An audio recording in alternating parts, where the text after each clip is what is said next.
अब देखो, आज की क्लास में हम करते हैं solution of differential equation. Start करते हैं आज से। सॉल्यूशन का जो फर्स्ट टाइप है वो आप क्लास 12th में सीख के आए हो। ये आपके यहां से स्टार्ट होता है। देखो, एक जो आपका फर्स्ट है वो टॉपिक है differential equation of first order and first degree. मैं बार बार ये बात बोलता हूं और एक बार फिर आप इस पे स्पेशल अटेंशन रखना। इसमें जो टॉपिक कवर हो रहे हैं उसकी डिग्री क्या है, 1 है, और ऑर्डर क्या है, 1 है। नाम पढ़ो बुक में, चैप्टर का नाम पढ़ो सारे। क्या लिखा हुआ है? Differential equation of first order and first degree. मतलब आपको जो क्वेश्चन दिखेगा उसमें सिर्फ क्या होगा, dy बाई dx ही होगा। और या क्या हो सकता है, m dx plus n dy equals to 0। ये भी dy बाई dx ही है। m और n कोई फंक्शन, मेरी बात समझे? तो अब आपका एग्जाम में प्रिपेयर रहना, क्योंकि इसमें सबसे ज्यादा बच्चे बर्बाद होते हैं। ये वर्ड आता है सॉल्व, और यहां आ गया क्वेश्चन। ठीक है, यही आएगा। प्रीवियस ईयर के पेपर देख लेना तुम, सिर्फ सॉल्व वर्ड आएगा, यहां आएगी डीई और सीधा करो सॉल्व। और सबसे ज्यादा बच्चे क्या करते हैं, जैसे आज मैंने ये मेथड सिखाया, तुम्हें होमवर्क दिए, तुमने सॉल्व करा, वो इसी मेथड पे तुमसे हो जाएंगे, कोई दिक्कत नहीं आएगी, तुम्हें हो जाएंगे। और हाँ, चीजें अच्छी चल रही है, पढ़ते गए पढ़ते गए पढ़ते गए, फाइन, सारे मेथड से सॉल्व भी हो रहे हैं अच्छे खासे नोटबुक भी भर दी यार, इस पेपर में तो ये कर देंगे वो कर देंगे। एग्जाम में गए, सीधा आया सॉल्व और ये सारे क्वेश्चन। अब तुम्हें पता ही नहीं है कौन सा मेथड किसका है। तो जो सॉल्व करना है, क्वेश्चन को सीखना है, उससे इंपॉर्टेंट चीज क्या है, उस डीई को पकड़ना। फर्स्ट जो चैप्टर है उसमें सारी डीई क्या होगी, फर्स्ट ऑर्डर और फर्स्ट डिग्री की होगी। मतलब सिर्फ dy बाई dx होगा, ये आप नोट कर सकते हो। क्लास 12th में जो आपकी है वो सारी यही वाली है, फर्स्ट ऑर्डर और फर्स्ट डिग्री वाली। तो इसमें आपका पहला है टाइप 1, वेरिएबल सेपरेशन।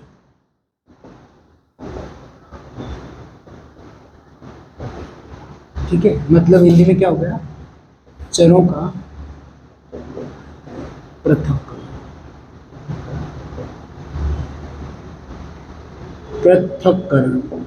ये गलत लिखा तो like you can correct that.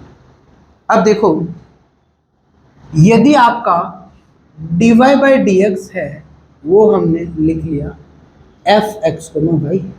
ठीक है, अब यहाँ ये क्या हो गया, डेरिवेटिव एक ही है, इसका ऑर्डर कितना है, 1 है, डिग्री 1 है, तो जो बोला उसको सॉल्व कर रहा है। यहाँ पे if fx y can be separated in two functions of इसको एक और डी की फॉर्म लिखो, या तो m dx plus n dy equals to 0। इसमें आपको बस यही दिखेगा, या तो क्या दिखेगा, m dx plus n dy। तो पहले में fx की बात हो गई, तो if fx can be separated into functions of x and y only. पहले के लिए लिख रहा हूं, जब आप f x y को केवल x तथा y के फलनों में विभाजित कर सको, तो ये मेथड जो मैं अभी मेथड बता रहा हूँ वो लगेगा। दूसरा वाला जो इसके लिए मैं बता देता हूँ, यदि ये आपकी डी आई तो ये यहाँ पे दूसरे वाले में लिख दो m and n are only functions of x and y। ये भी क्या हो, m और n क्या हो, m तथा n केवल x या y के, x या y के फलन।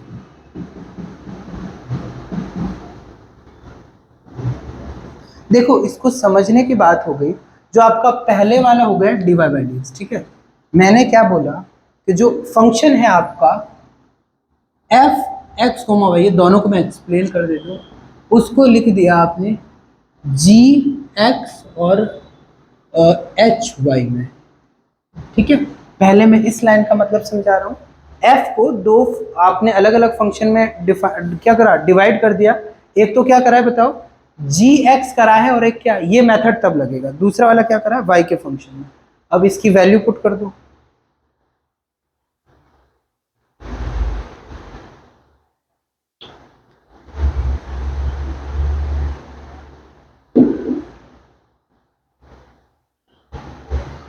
सबसे इजी है, क्लास 12th में आप पढ़ के आए हो ये। तो यदि आपने dy बाई डी एक्स लिया, क्या इसकी वैल्यू लिख दी क्या, जी एक्स, और ये क्या लिखा, एच वाई। उससे फायदा क्या हो गया, D Y upon H Y हो गया, और ये आपका हो गया जी एक्स हो गया, डी एक्स हो गया। सिंपल सा इंटीग्रेशन कर दो, आपका आंसर आ जाएगा। ठीक है, कुछ कोई उल्टा सीधा नहीं कर। दूसरा दूसरा पैटर्न क्या हो गया, M D x plus N D Y. तो या तो m होगा, वो क्या होगा, ओनली किसका, x का फंक्शन होगा, और n क्या होगा, किसका फंक्शन होगा, y का फंक्शन होगा। तो वही बात है, मेरी बात समझे या नहीं समझे। दूसरा हो गया, मेरी बात समझे, इसमें सीधा इंटीग्रेशन कर देंगे आप। दूसरा केस हो गया, m हो गया किसका, y का फंक्शन हो गया, n किसका हो गया, किसका, x का फंक्शन हो गया। पूरी इक्वेशन को mn से डिवाइड कर देंगे, तो यहाँ n आ जाएगा, यहाँ m आ जाएगा। समझ गए ना। तो इसमें भी आपका क्या हो जाएगा, सिंपल सा इंटीग्रेशन हो जाएगा, कोई दिक्कत नहीं। यहाँ तक कोई दिक्कत, इसको लिख लो। सिंपल सा, कोई प्रोसीजर इसमें बड़ा है नहीं, क्लास 12th में सीख के आए हो। अब मैं इस पर आपको करवाता हूँ क्वेश्चन।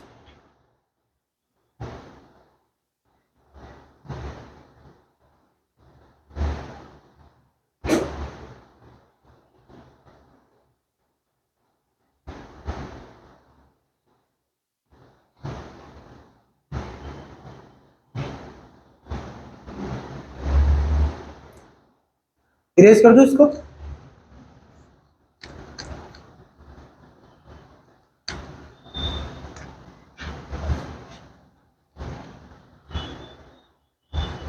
पहला आपका क्वेश्चन है, वो ये है, dy by D x equals to हो जाएगा X square Y square, X square plus Y square plus 1। और ये मतलब सारों में क्या पूछ रहे हैं, हमें सॉल्यूशन निकालना है डिफरेंशियल इक्वेशन का, मतलब कहाँ, y तक पहुंचना है।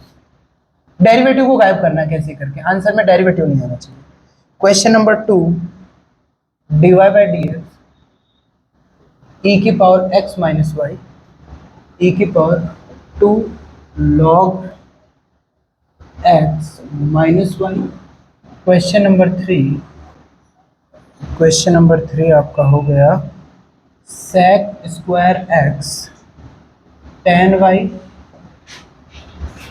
dx, और अगला वाला हो गया sec square y tan x, और ये dy हो गया इक्वल टू 0।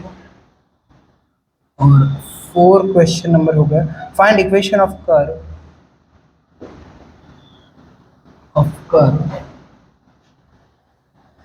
passes through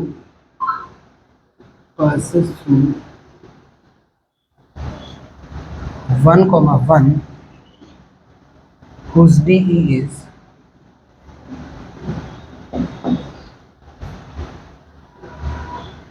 एक कोमा एक से गुजरने वाले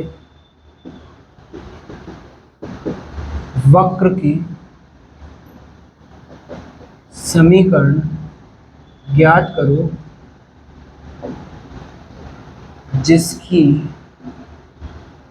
जिसकी अवकल समीकरण,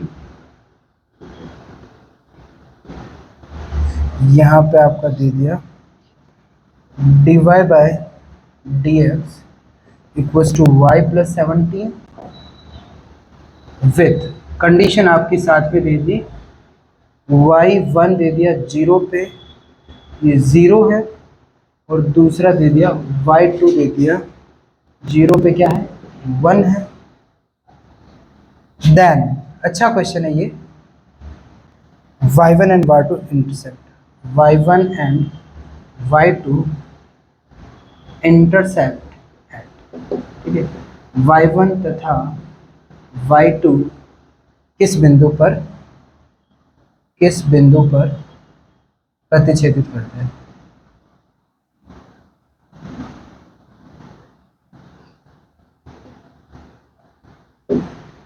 ठीक है। अरे यार एक सेकंड, ये गड़बड़ कर दिया मैंने। इसको लिखो आप, इसकी डी लिख दो क्या, y minus y x d x plus x y d y equals to 0। ये क्वेश्चन नंबर 4 समझ लो, ये क्वेश्चन नंबर 5 समझ लो।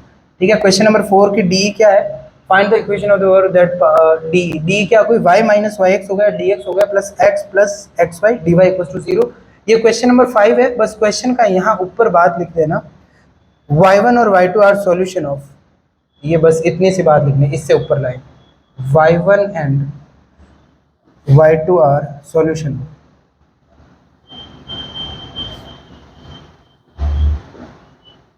सॉल्यूशन ऑफ इस डीई के, ये सॉल्यूशन है y1 और y2,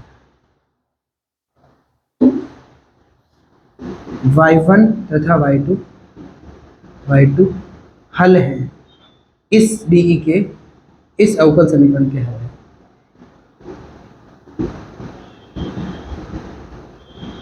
हल है, फिर नीचे आपकी अवकल समीकरण आ जाएगी ये, और उसके बाद ये हो जाएगी। क्वेश्चंस का लेवल धीरे धीरे बढ़ा है, 1 से 5 तक है, 5 वाला आपका टॉप लेवल है। अब देखो सॉल्यूशन 1, बताओ क्या है। पहली बात तो हमें ये तरीका लगेगा नहीं लगेगा। हम एग्जाम में गए, एग्जाम में जाते ही सबसे पहले देखा एक वर्ड आया यहाँ पे सॉल्व, ठीक है, ये ऐसे भी क्वेश्चन आते हैं, इसमें भी देख लो, इसको सॉल्व ही करना है, ये तो कंडीशन वगैरह दे रखी, ये वर्ड आया, इसको सॉल्व के आपके पास भरमार मेथड हो जाएंगे, ठीक है, इस चैप्टर में। फिर सॉल्व में देखो कि भाई इसमें क्या कर सकते हैं, फिर देखो इसमें वाई के फंक्शन को अलग कर पा रहे हैं या एक्स को देखते हैं। फिर तो देखो जो आपका, अब यहाँ दिक्कत क्या रहती है, बच्चा यही चीज नहीं सोचता है। बच्चे को अभी अभी तुम्हें पता है कि सर ने करवाया है कि वेरिएबल सेपरेशन है, तो यहाँ तुम्हारा डायरेक्शन एक ही, मतलब तुम उसी डायरेक्शन में सोचोगे, पर तुमने ये पैटर्न अब सीख लिया है, अब तुम्हें अगले वाले में ये भी अप्लाई करना है, तुम्हें सोचना है कि उससे तो नहीं हो जाए। डीई में सबसे बड़ी दिक्कत ये होती है, मैंने खुद ने देखा, मैं बच्चों के चैप्टर वाइज जब टेस्ट लेता हूँ स्कोर अच्छा आता है, पूरा सिलेबस साथ लेके करता हूँ स्कोर बिगड़ जाता है। तो तुम इस पे, और खुद बहुत बोलता हूँ, ठीक है, पूरे साल बोलूंगा, तुम सर को इस बात का इतना क्या बोलते हैं, फिर भी तुम्हारी ये गड़बड़ रहेगी, क्योंकि मेथड हर एक्सरसाइज में एक मेथड है, फर्स्ट में अलग, सेकंड में अलग, ऐसे पूरे बनते ही जाएंगे। देखो यहाँ इसमें वेरिएबल सेपरेशन कर दो, dy बाई डी एक्स है, यहां से पहले में क्या कॉमन लो, वाई स्क्वायर कॉमन ले लो, सॉरी एक्स स्क्वायर कॉमन ले लो, एक्स स्क्वायर कॉमन ले लो तो क्या आ गया, वाई स्क्वायर प्लस 1, दूसरे में समझ लो 1 को कॉमन ले लिया, क्या हो गया, y square plus 1, dy by D x क्या हो गया, वाई स्क्वायर प्लस 1 और x square plus 1 dy upon 1 plus Y square dx upon 1 plus x square, integration क्या हुआ, tan inverse y tan inverse x, लिखना चाहो तो लिख दो tan इनवर्स c, और इसको आगे सॉल्व करना चाहे इसको इधर ले आओ, tan inverse a minus tan inverse b का फॉर्मूला लगा दो, फॉर्मूला लगा के tan से tan और कैंसिल कर दो, बाकी दैट्स इट, आंसर आपका। ये भी कोई इतना बेहतर नहीं है। अब यहां से आपने क्या चीजें, अभी से पहले हमने क्या सीखा है, डिफरेंशियल इक्वेशन का सॉल्यूशन। मेरा आपसे क्वेश्चन है, ये कौन सा सॉल्यूशन है बताओ, कौन सा, हाथ खड़े करो जिनका आ रहा है, ये कौन सा सॉल्यूशन है, ये कौन सा सॉल्यूशन है डिफरेंशियल इक्वेशन का, मैंने सॉल्यूशन के टाइप बताए थे, विच सॉल्यूशन इज दिस, बता, हाँ निखिल आप बताओ। कौन सा सॉल्यूशन है, मैंने एक टॉपिक पढ़ाया था टाइप्स ऑफ सॉल्यूशन, क्या है, ललिता ने, आप तो नया बताओ, वेरी गुड, क्या होगा, अच्छा हाँ ठीक है, हाँ कोई दिक्कत नहीं है, ये 1 प्लस एक्स स्क्वायर ऊपर आएगा, ये आपका हो गया 1 प्लस एक्स स्क्वायर हो गया, और ये dx हो गया, तो यहाँ क्या मिला, x plus x cube upon 3, ठीक है। ये जनरल सॉल्यूशन है, हमने जनरल सॉल्यूशन पढ़ा था कि जितना डिफरेंशियल इक्वेशन का पूरा नॉलेज पहले का अप्लाई करो, जितना डिफरेंशियल इक्वेशन का ऑर्डर होता है उतने ही आर्बिट्ररी कांस्टेंट हो जाए तो वो सॉल्यूशन क्या बोलते हैं, जनरल सॉल्यूशन, हर एक चीज पुराना वाला याद करते रहो। तो यहाँ पे देखो एक आर्बिट्री कांस्टेंट कौन सा है, सी है, तभी तो 10 में लिख दिया, 10 इनवर्स सी। तो ये कौन सा सॉल्यूशन होगा, जनरल सॉल्यूशन होगा। यहाँ पे ये वाले देखो, ये कंडीशन वाले, यहाँ भी पूछूंगा कौन सी कंडीशन है, बाउंड्री वैल्यू कंडीशन है या फिर इनिशियल वैल्यू, सारी चीजें पहले वाली याद होनी चाहिए। पहला वाला दिक्कत क्वेश्चन में इजी, इरेज कर दूं, चलो सेकंड यहाँ करवा देता हूँ। सेकंड आपका है ये, सेकंड वाला देखो क्या तरीका है, मैं अभी रुक जाओ, सेकंड वाला सोचो पहले।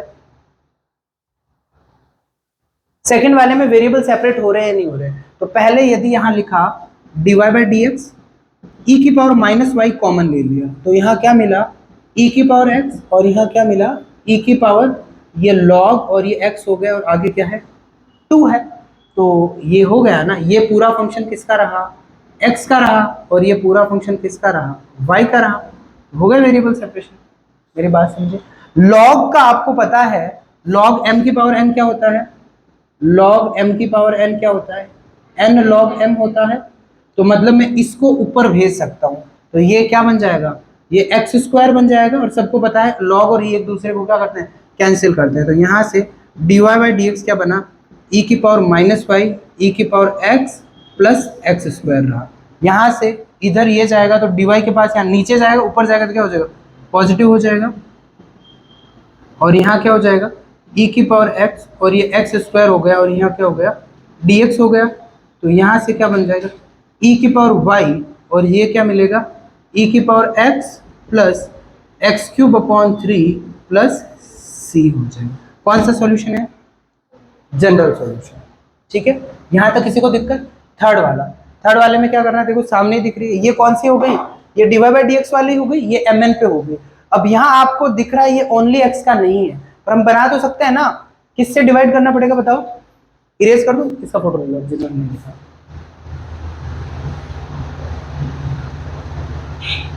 यहाँ किससे दिक्कत है, यदि यहाँ dx लिखा हुआ है तो मेरी दिक्कत क्या है, tan y है, यहाँ dy लिखा है तो मेरी दिक्कत क्या है, tan x है। तो पूरी इक्वेशन को किससे डिवाइड कर दो, tan x tan y से।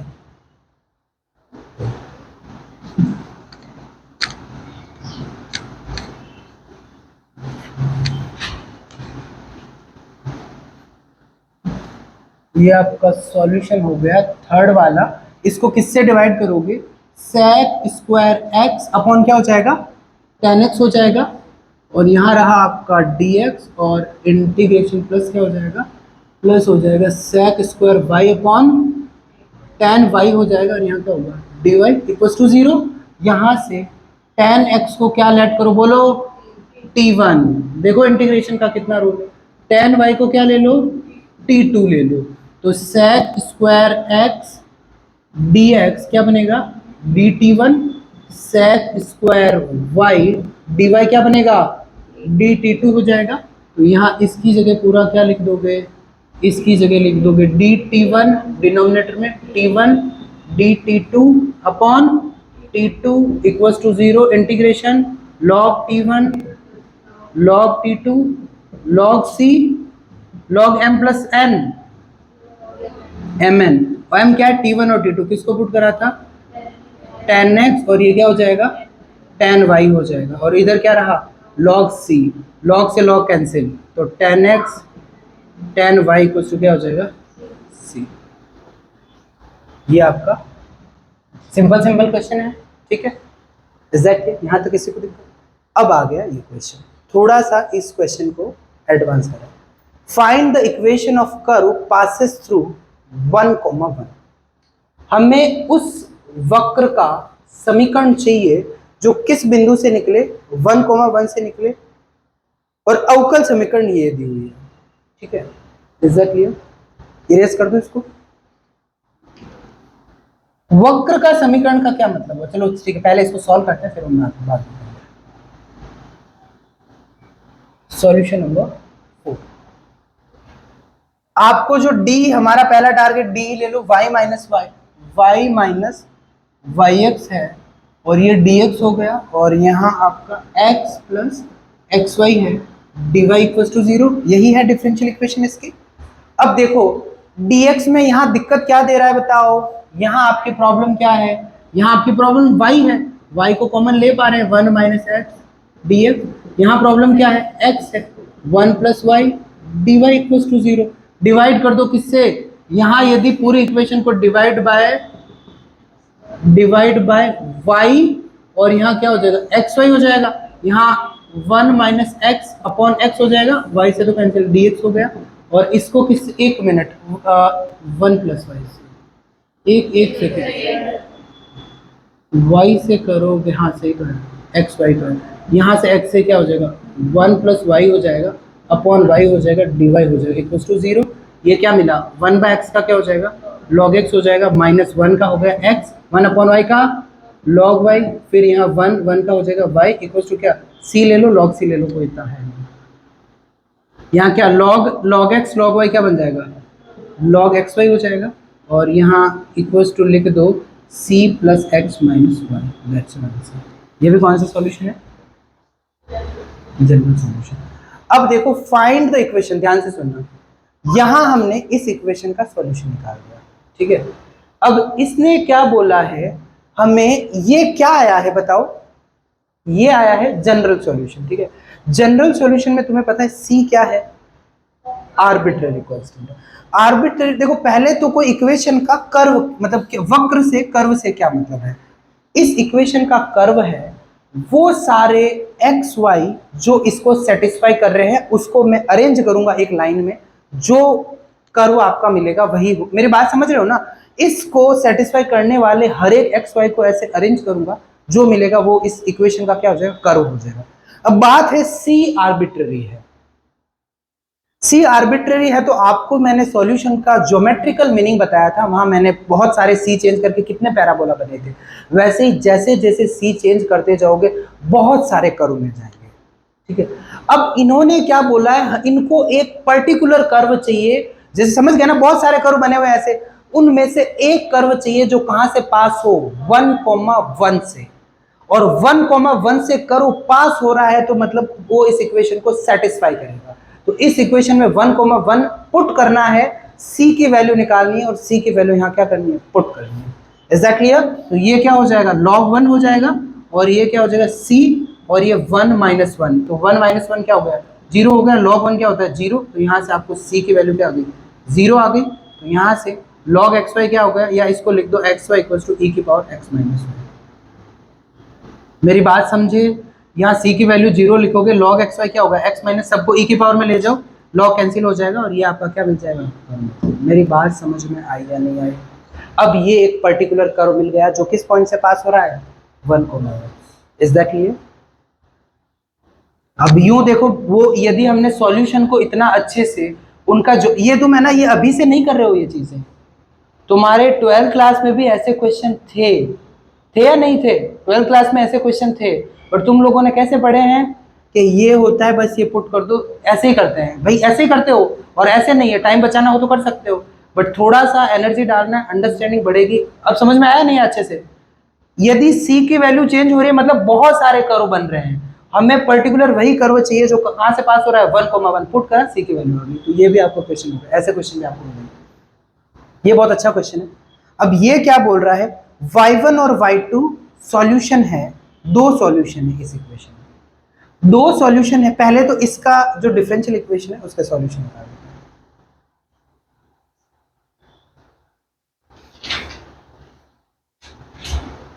हैं। इरेज कर दो इसको,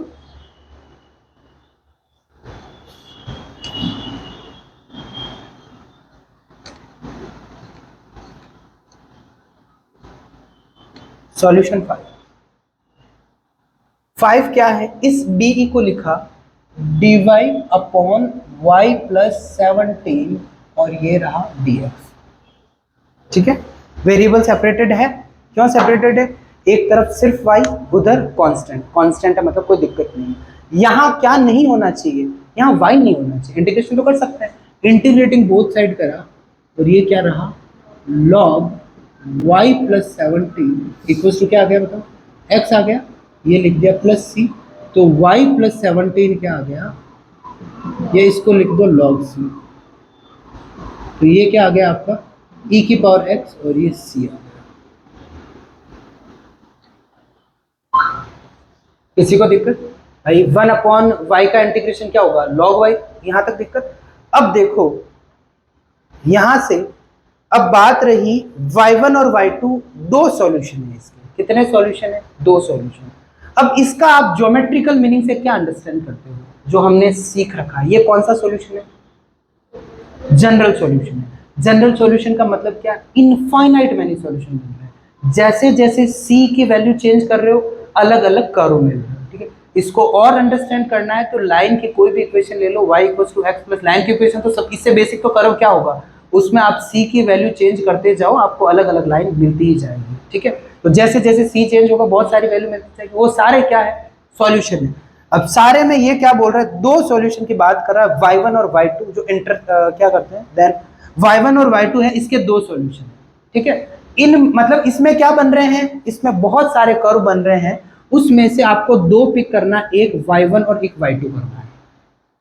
y1 के बारे में उसने कंडीशन दी है, जो y1 कर्व है वो कहां से पास हो रहा है, लाइक ये रहा 0,0, और y2 कर्व दे रखा है, वो कहां से पास हो रहा है बताओ, 0,1।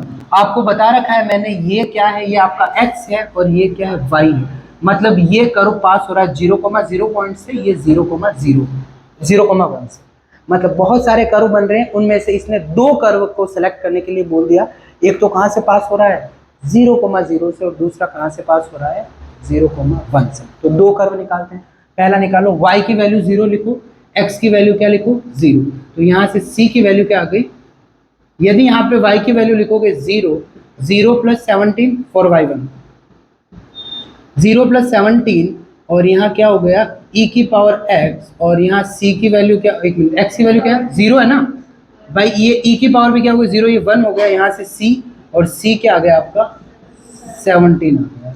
ठीक है, दूसरा वाला लिया फॉर y2, तो c की वैल्यू 17 आ गई, तो यहाँ से कर्व क्या बना है, कर्व बना है आपका y + 17 = क्या हो गया, 17 e⁻x। ठीक है, एक देखो यहां क्या होगा, हाँ बोल दो, ये y1 सॉल्यूशन। अरे पर y1 ही है, मतलब ये बोल रहा है कि बहुत सारे कर्व बनेंगे। ठीक है, कर्व बनेंगे, उनमें से सॉल्यूशन में सब में y ही रहता है। सॉल्यूशन तो लाइक, अब यदि y1 हो जाएगा मतलब तो एक पॉइंट की बात कर रहे हो आप। ठीक है, यदि मैं यहाँ y1 लिख दूं ना, मैं पॉइंट की बात कर रहा हूँ। डिफरेंशियल इक्वेशन का सॉल्यूशन कभी भी यहाँ मत हो जाना, कहीं ऐसे सिचुएशन हो जाएगी। डिफरेंशियल इक्वेशन का सॉल्यूशन कभी पॉइंट नहीं होता है, पूरा कर्व होता है, एक पैराबोला दूसरा पैराबोला। तो ये पूरी एक इक्वेशन है, दिस इज द कर्व। समझ गए ना? तो ये आया है y1, मतलब इस पॉइंट से निकलने वाला सॉल्यूशन ये। दूसरा ही x y में ही होगा, थोड़ी चीजें चेंज होगी। दूसरा क्या हो गया, दूसरा हो गया आपका y2 का सॉल्यूशन क्या है, ये 0,1 से पास हो रहा है, तो यहाँ y की जगह लिख दिया 0, और ये क्या हो गया 17 हो गया। x की जगह क्या लिखा बताओ, 0। एक सेकंड, y की जगह 1, हाँ बिल्कुल, और ये y की जगह 1 लिखा, और ये 1 हो गया, और यहाँ c हो गया, यहाँ से c क्या आ रहा है, 18 आ रहा है। तो यहाँ से सॉल्यूशन, एक इक्वेशन ये बन गई, और एक क्या मिला, y + 17 = 18 e⁻x, ये बनी है इक्वेशन।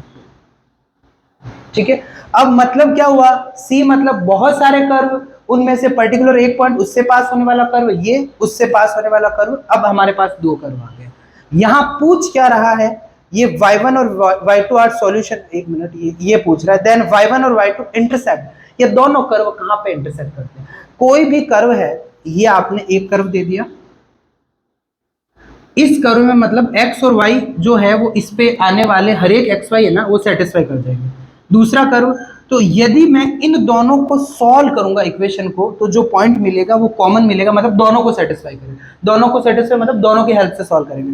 तो 1 और 2 से करा, तो ये दोनों इक्वल लिख दूं भाई, 18 e⁻x = 17 e⁻x लिख दूं, क्योंकि एक पार्ट तो इक्वल है। यहां से क्या होगा, e⁻x = 0 हो गया। मतलब क्या हो गया, कर्व डज नॉट इंटरसेक्ट।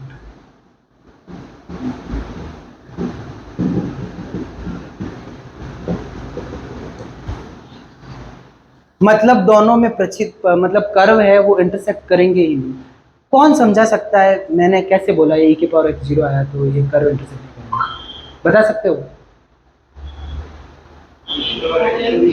होगा ही नहीं। ई कौन सा है, अब इसको भी और समझना है तो ये लो, ये भी तुम बता, जिसको समझ में नहीं है ये इरेज कर रहा हूँ, ठीक है। जिसको यहाँ ये समझ में नहीं आ रहा कि भाई क्यों इंटरसेक्ट नहीं करेंगे, वो आपको जब कर्व है ना क्लास 12 में फंक्शन वगैरह पढ़ा तो यहाँ पे एक्सपोनेंशियल फंक्शन पढ़ा होगा, e की पावर x, यहाँ x होता है, यहाँ y होता है, x की वैल्यू पुट करते जाओ, y की वैल्यू मिलती जाएगी। e होता है, उसकी वैल्यू क्या होती है, क्या होती है 2.71 होता है, e की वैल्यू आपकी होती है 2.71। तो जब x 0 होगा तो यहाँ इसकी वैल्यू क्या होगी 1 होगी, फिर x 1 बढ़ा तो ये 2 पॉइंट, समझ गया ना। तो जैसे जैसे x बढ़ेगा ये आपका बढ़ता ही जाएगा, कम होते होते भले कितना ही कम करो, 2.7 की पावर 1/2 1/3 करो, कम होता ही जाएगा। तो ये ऐसे इधर की तरफ टेंड करता जाएगा। ये कर्व कभी भी x की वैल्यू पे 0 होगा ही नहीं, ठीक है, मेरी बात समझ में। 0 होगा वो कहां पे होगा, -∞ पे होगा। पता है ना e की पावर -∞ क्या होता है, 0। पता है ना ये क्यों होता है, नहीं पता ललिता? चलो देखो, यदि आपको ये भी दिक्कत तो मैं अभी बता देता हूँ। देखो डाउट आपका कैसा भी हो यू कैन आस्क। देखो चलो ठीक है, ये भी बता देता हूँ। खैर यहाँ ये क्वेश्चन तो होगा ना, कभी टच नहीं करेगा। अब बात रही कि e की पावर -∞ 0 क्यों होता है। ये वैल्यू 0 कहाँ पे होगा, जब x इक्वल टू क्या होगा -∞ होगा, तो e की पावर -∞ की वैल्यू क्या होती है, 0 होती है। अब -∞ कोई पॉइंट थोड़ी है, तो -∞ को आंसर थोड़ी होगा कि -∞ इंटरसेक्ट कर रहा है, तो इसीलिए क्या हो जाएगा, इंटरसेक्ट करेगा ही नहीं। अब इसको कैसे निकालते हैं, दो लिमिट है। यदि a मैंने ले लिया 0 से बड़ी कोई क्वांटिटी, ठीक है, तो limit x tending to infinity, ये e की पावर ax होता है, वो इन्फिनिटी क्यों होता है। देखो ये आपके क्लास 11 का कॉन्सेप्ट है, कोई भी वैल्यू है वो 1 से बड़ी है, जैसे समझ लिया 2 है, 2 का स्क्वायर करा क्या हुआ 4 हुआ, 2 का क्यूब करा क्या हुआ, 2 की पावर 4 हुई क्या हुआ 16। तो मैं जैसे जैसे 1 से बड़ी कोई भी ले लो, भले 1.5 ले लो 3 ले लो, उनकी जैसे जैसे पावर बढ़ती है वैल्यू क्या होती है, बढ़ती ही जाती है। तो मैं यदि 2 की पावर इन्फिनिटी कर दूंगा तो क्या हो जाएगा, इन्फिनिटी हो जाएगा।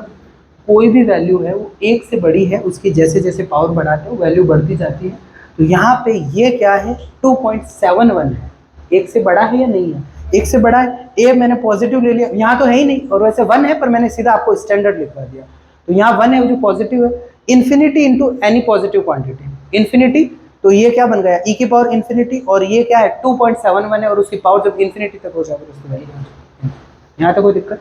दूसरा, अब अपना क्वेश्चन ये नहीं था, अपना था इस सेम के लिए limit x tending to infinity e की पावर -ax था, तो इसको ये भी तो लिख सकते हैं, ये limit x tending to infinity 1/e की पावर ax, ठीक है, क्योंकि ये होता है क्या infinity, any number upon infinity क्या होता है 0, एग्जैक्टली।